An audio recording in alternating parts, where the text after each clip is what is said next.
लॉकडाऊननं सगळं काही बदलून टाकलं।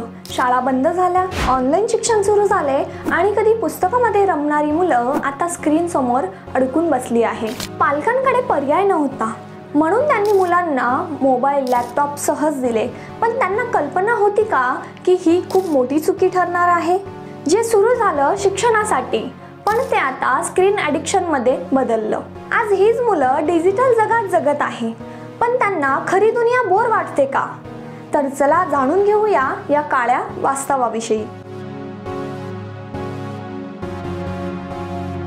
लॉकडाऊनच्या आधी शिक्षण म्हणजे काय? वर्ग, फळा, शिक्षक आणि मैत्री। पण एका दिवसात सगळं काही बदललं। आता वर्ग झूम आणि गुगल मीटवर झाले। शिक्षक टेक्नॉलॉजीशी झगडत होते, पालक इंटरनेट पुरवत होते आणि विद्यार्थी ते शिस्त नसल्याचा फायदा घेत होते। पालकांनी विचार केला, मुलांचं शिक्षण महत्त्वाचं आहे, मोबाईल दिलं तर काय बिघडतं? पण त्यांना कळालंच नाही, हा मोबाईल शिक्षणाच्या नावाखाली गेमिंग आणि सोशल मीडियाच्या सवयी लावत आहे। थोड्याच दिवसात पुस्तकं स्क्रीनमध्ये बदलली, कुटुंबासोबत वेळ घालवणं हे चॅटिंगमध्ये बदललं आणि मैदानी खेळ ते तर गायबच झालं। सुरुवातीला विद्यार्थी ऑनलाईन वर्गात लक्ष देत होते, पण लवकरच गॅजेट्सचा खरा उपयोग सापडला। वर्ग सुरू असताना यूट्यूब बघता येईल आणि नोट्सच्या नावाखाली गुगलवरनं कॉपी करता येईल। गृहपाठ AI आणि गुगलवरून कॉपी पेस्ट। परीक्षा ऑनलाईन चीटिंग करून पास।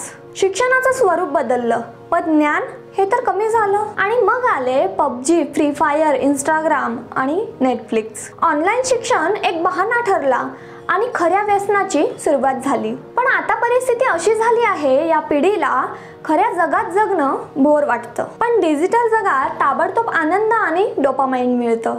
मैदानात खेळ खेळण्यापेक्षा ऑनलाईन गेमिंग सोपं वाटतं, समोरासमोर बोलण्यापेक्षा व्हॉट्सॲपवर चॅट करणं सोयीस्कर वाटतं आणि कुटुंबासोबत वेळ घालवण्यापेक्षा यूट्यूब आणि रील्स बघणं मनोरंजक वाटतं। या पिढीला आता खरं आयुष्य नकोय, त्यांना डिजिटल दुनियाच हवी आहे। जर हीच परिस्थिती राहिली तर भविष्यात काय होईल? लक्ष केंद्रित न करू शकणारी, खरं जगणं टाळणारी आणि संवाद कौशल्य गमावणारी अशी पिढी निर्माण होईल।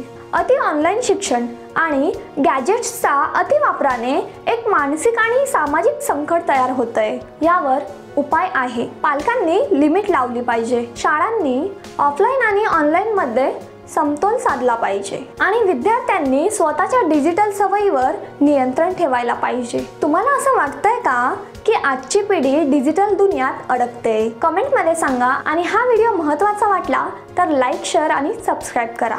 धन्यवाद।